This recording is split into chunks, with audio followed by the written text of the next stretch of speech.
An article in the science section of the Los Angeles Times is talking about how fires, droughts, and hurricanes shows the link between climate change and natural disasters, and I'll go into the specifics of it. It's an article by Amina Khan, and going through a lot of different research. So Northern California, I'm sure many of you know, has had some of the worst wildfires in history. I know people in Northern California that have lost their homes. A guy that does the website for the Los Angeles Podcast Festival and also help with the Comedy Film Nerds site. He's from Santa Rosa. His high school and I believe junior high were burned to the ground. It's unreal to see the aerial photos of just imagine a neighborhood burned to the ground. Not to mention everything that has happened with the hurricanes that hit Texas, Florida, and the Caribbean, and obviously Puerto Rico. Was it twice, like back to back? Was pretty gnarly. So I'm going to go into this of how climate change is making natural disasters worse. So with wildfires, global warming means less soil moisture on average, which means that stuff burns more easily. Obviously, if you're in a drought-stricken area, then the trees are like really quick to go up. Fires tend to be associated with hotter, drier weather, everything else being equal, said Benjamin Bond Lamberty, an ecosystem ecologist with the Joint Global Change Research Institute, a collaboration between the Pacific Northwest National Laboratory and the University of Maryland in College Park. That's assuming, of course, that you have an ignition source and more tinder to burn. Here's where we get to the tinder. Climate change may also alter the ecosystems in ways that leave them more vulnerable to wildfire.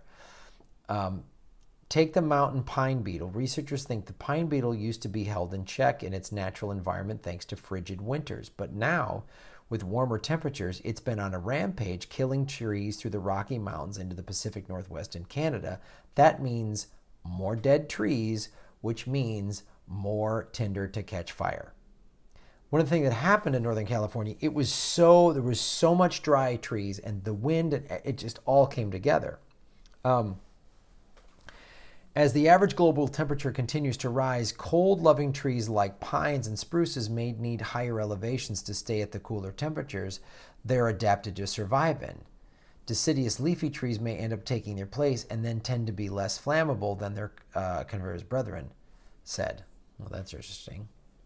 So that's how it affects wildfires, right?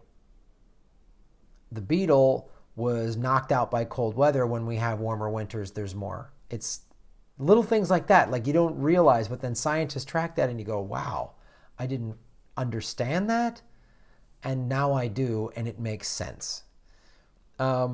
Everything's connected in the environment. Everything is connected. Climate change deniers, which are funded by the oil lobby, try to tell you otherwise. And then they do a really good job of getting it out there propaganda-wise, so then large portions of the population go, I don't know, maybe it's debatable. And CNN has Bill Nye the Science Guy and then some climate change denier, and they put them on equal footing and say, I don't know, there's just two sides to it. Let's see, I don't know, it's debatable. It's not debatable. 97% of all scientists from every country around the world say that it's happening, and there's hard evidence. It's like if you were coughing all the time, and you smoke cigarettes, and you went to 100 doctors, 97 of them said you have lung cancer. 3 of them said you didn't, and the 3 that didn't were paid by the tobacco industry. Would you believe those 3 doctors? Because that's what happens with climate change denying. Here's some more things about hurricanes. As sea levels continue to rise due to global warming, they're increasing the risk of storm surge. The dangerously high floods caused by a storm pushing water on shore. Those floodwaters are responsible for much of the damage left by hurricanes, particularly in highly populated coastal cities. A 2013 study in PNAS found the risk of a Hurricane Katrina-level storm surge rose 2 to 7 times for every 1.8 degree Fahrenheit increase in temperature. Climate change can influence hurricanes in a number of ways. For example, in the amount of rainfall they drop. As the planet warms, the atmosphere can hold more moisture, so when it rains, it really pours. It's like 50 inches of rain in Houston. 50! We think that Harvey-type rainfalls will become noticeably more frequent as the century goes on, said Carrie Emanuel, an atmospheric scientist at MIT. So then this scientist in MIT will then try to discredit them, and this scientist is lying just to line their scientific pockets. It's so preposterous. That's one of the arguments. I remember Glenn Beck used to say that crap before he sort of recounted it, but he would say, it's just so these researchers and these organizations like the World Wildlife Federation, they're just trying to make money. And it's like, okay, so if you're going to use the greed money argument, then look to the oil industry. They're the ones who are so threatened by climate change becoming accepted across the board, because then everyone will pivot away from oil and fossil fuels, and then they're out of business. And then when as I've talked about, the climate bubble, the carbon bubble. So when investors view that there's no more long-term profitability in carbon, in coal and oil, then they'll pull their money out. And that's when everything can collapse. That's why the fossil fuel industry is pushing so much money into climate change denying. So this goes into the drought and the final note.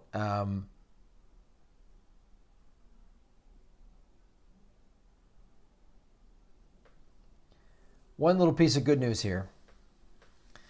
The more the extreme events occur, the more the scientists have to study, and the better they will be able to nail those relationships down in the future. We need more studies like this. We need people to wake up.